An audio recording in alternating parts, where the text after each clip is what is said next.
It's weird filming with a different background. I'm so used to being in front of a window, but I don't have that option right now. I'm filming much later than I normally do, so we are bumming it with the studio lights right now. But hi guys, welcome back to an all new Missing Mondays. My name is Amber Rose, and if you are new here, this is a series that I created where I cover Jane and John Doe cases from each state, starting with the state of Alabama and eventually ending in the state of Wyoming. Today I'm covering 2 John Doe cases from the state of California, which is where I currently live. Now, both of these boys are known just as Los Angeles John Doe, but I have dubbed them the name Bus Stop Boys, and you will come to figure out why in just a second. This case honestly breaks my heart because, as I just previously stated, they're not men, they are boys. Both of the victims that I'm going to be talking about today are children, or at least suspected to. They are John Does, so we don't know their exact age, but they are definitely in their middle to late teens. So under the age of 18,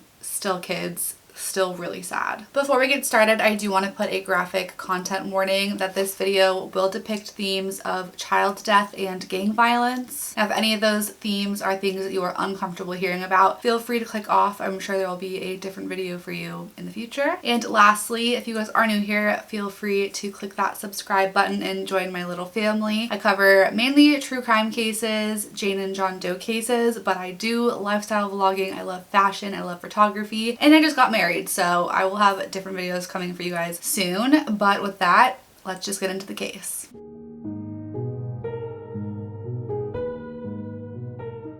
On July 19th, 1992 at 8:45 p.m., 2 boys standing at a bus stop on the corner of Vernon and Compton Boulevard in the Newton area of Los Angeles were gunned down by a passing vehicle. Witnesses heard people in the vehicle shout gang slogans and gang slurs as they drove by and, completely unprovoked, started shooting at the 2 boys. Both of them were struck by the open gunfire, killing the younger of the 2 boys instantly and severely injuring the older boy. Now, it does depend on which source you look at. Some say that the older boy actually made it through the night, even woke up at one point and regained consciousness before he passed away, where other sources say he passed away by 9:20 p.m. that same night. But regardless, both boys were taken to the hospital, where unfortunately the younger boy was pronounced dead instantly and the older boy passed away not long after. As there are multiple places online that did cover this case and that this case is registered through, including NamUs, the National Center for Missing and Exploited Children, and the Doe Network, I am going to be referring to these boys as older Doe and younger Doe just because different case numbers float around depending on where you're looking at. Now, the older boy was described as the following. He had medium length, dark brown or black hair, brown eyes, very faint facial hair that was on his chin and his upper lip. He was approximately 5 foot 6 inches tall and weighed around 170 to 180 pounds. He was Hispanic, and his age estimation was anywhere between 13 to 19 years old, meaning, like I had said earlier, he was estimated to still be a child. At the time of his death, he was wearing blue jeans, a t-shirt, and tennis shoes. He had a pretty noticeable scar on his left hip, as well as a raised scar on the upper left thigh, and additionally he had another scar on the lower side of his left thigh. Now, I couldn't find anywhere exactly what these scars were in pattern with, meaning if it was suspected they had come from prior trauma or if they were just completely random, but regardless, his left leg, his thigh area in specific, had quite a few scars on it. Now, our younger Doe was described as the following. He had medium length straight brown hair, brown eyes,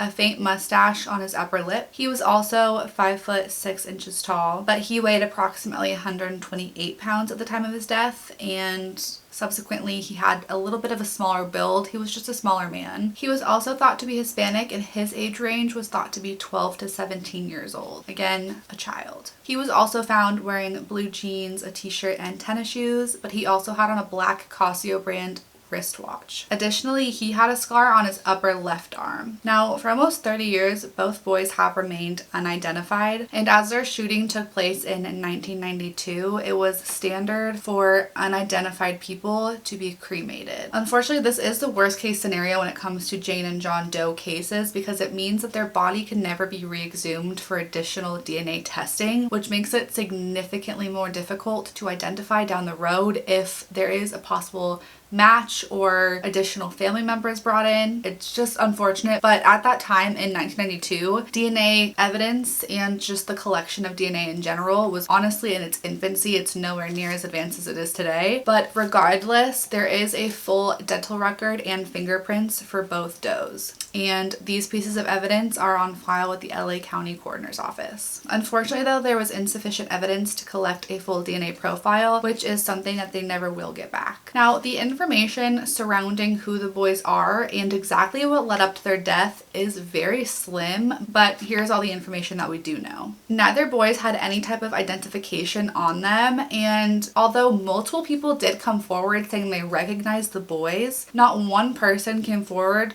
with so much as even like a possible name. It was thought that both of the boys were illegal immigrants, possibly from Mexico, and there really isn't much information surrounding this theory. Furthermore, both boys were in pretty good health and showed no obvious signs of mistreatment or malnourishment, and neither of them had any tattoos or clothing that would affiliate them with any local gangs or any gangs in general. The bus that the boys were waiting on was a bus that serviced the Los Angeles 105 route. The 105 bus went in the direction from Vernon to Santa Fe, and it had 83 stops along the way. It departed initially from the Division 7 layover, and it ended in Vernon Yard. The bus driver of this route did confirm that both of these boys had been on his bus before, but they were not regulars, and the times that they had been on his bus, they had paid in cash and he never got their names. And additionally, once the boys were found and taken to the hospital,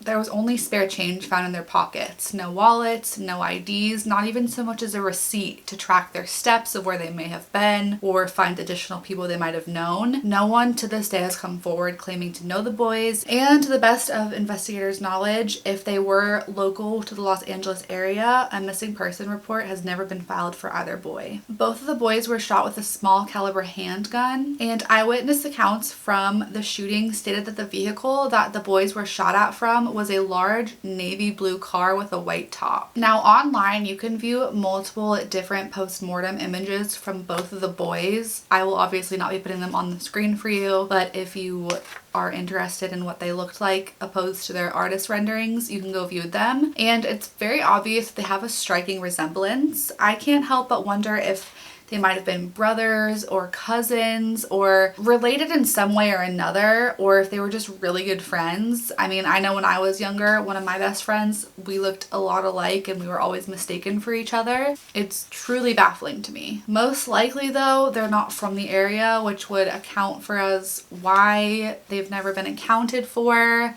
or reported missing, but it still breaks my heart. Like, that is someone's child. Even when you're grown up and you're 18, like, you're still someone's child, and you don't know much about the world when you're that young, even if you think you do. And unfortunately, that really is the end of all the information surrounding the boy's case. But there is one rule out that was confirmed for the older John Boy.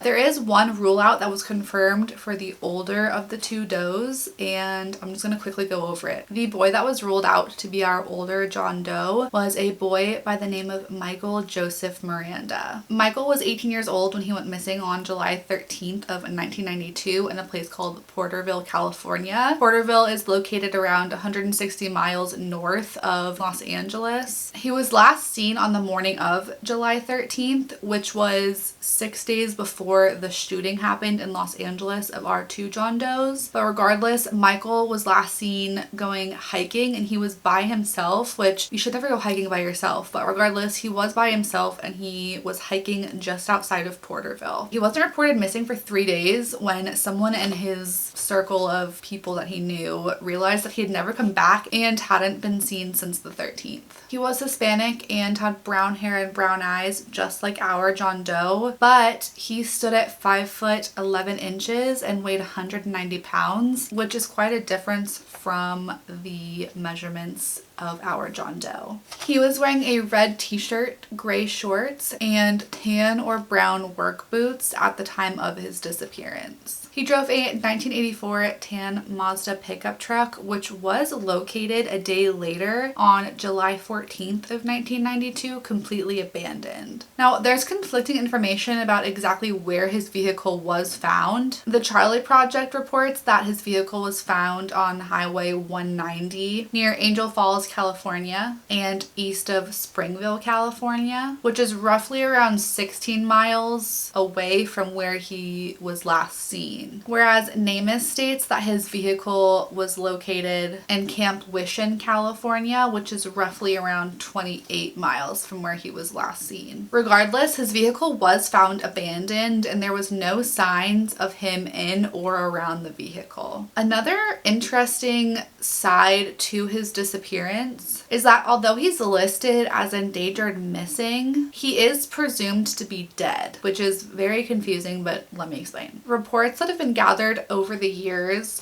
have suggested that anecdotal information and rumors that have been passed through suggest that Michael was killed over money that was owed in an illegal drug deal. It was also suggested that his body was buried in the desert near Barstow, California, but to this day, neither him nor his remains have ever been found. Now, the person who is suggested or suspected to be responsible for his murder has since passed away, but he was also a suspect in a murder that took place in Missouri. And now, although this information has been reported on multiple of the sources that I read through, not one of them gave the name for who this person might be or anything regarding where these accounts came from. So take it with a grain of salt, but that is kind of what is suspected to have happened to Michael Joseph Miranda. If Michael was alive today, he would have just turned 48, with his birthday passing only a few days ago on April 18th. Now, if you know any information regarding the whereabouts of Michael Joseph Miranda, you can contact the Porterville Police Department, and I'll have all the information up on the screen for you guys. If you have any information regarding either of our John Does that were covered in this case, I will have all the information for the agencies you should contact up on the screen, as well as in the description in the down bar. That is it for today's case, guys. Let me know what your thoughts are on the Bus Stop Boys and if you have any theories or any more information. And with that, I will see you guys next time in an all new Missing Monday from my home state of Colorado. Bye.